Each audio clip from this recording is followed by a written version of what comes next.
Leo sort of got the crowd going, and then you tied it up. Can you talk about that couple of minutes of play with the Cards there? Do I have to talk in this? Is that it? All right.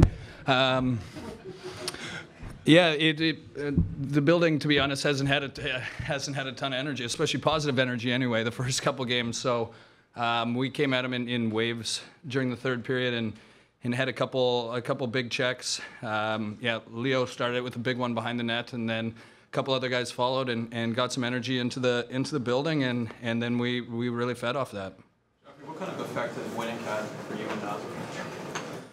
He's had a good effect on the whole team. I mean, he's playing big minutes on our penalty kill.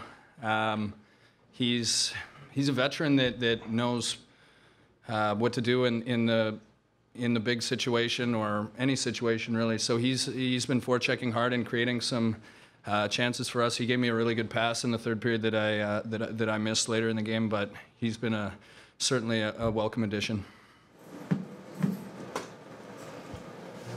Stuart, did you, now as a four-game NHL veteran, have you drawn any conclusions yet playing defense in this league? Not too much. I think I'm just trying to stay strong out there, and I feel pretty comfortable out there with Polak. I think we work well together, and just strong positionally and try and keep it out of our zone as much as we can. Are you feeling like you should start kind of pushing the limits a little bit, or are you still feeling your way out?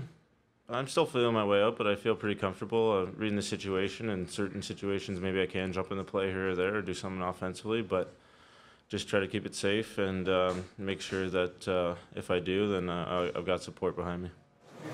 Joffrey, what works collectively when you can limit a team like that to 12 shots over the last two periods and extra time?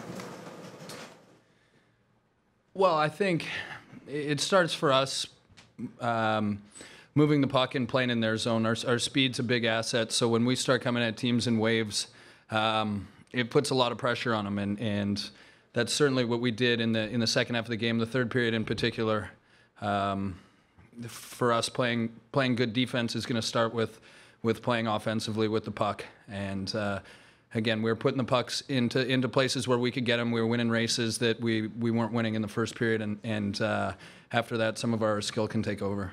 Stuart, the experience is probably new for you, but did you get a sense from the city that when the team started 0-2, there was great panic, and now that it's 1-2 games in a row, the panic is abated? Have you got that sense? Maybe a bit, but it's still pretty early in the season, and we're glad we had a huge third period there and got the extra point in overtime as well. So back to 500, and look to build on it on the weekend. Joffrey, what have you seen out of Phil in the last couple of games?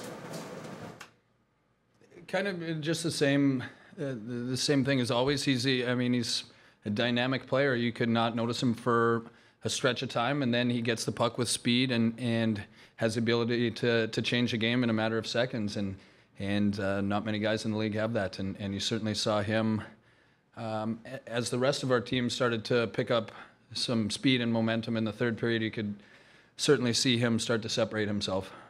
Joffrey, what are your thoughts on how Stuart's looked the first four games? He just looked great. He's sitting right here, so. No, he's played great. Certainly has a lot of poise with the puck, and makes a right play under duress, and that's tough for especially a young defenseman. Thanks, guys.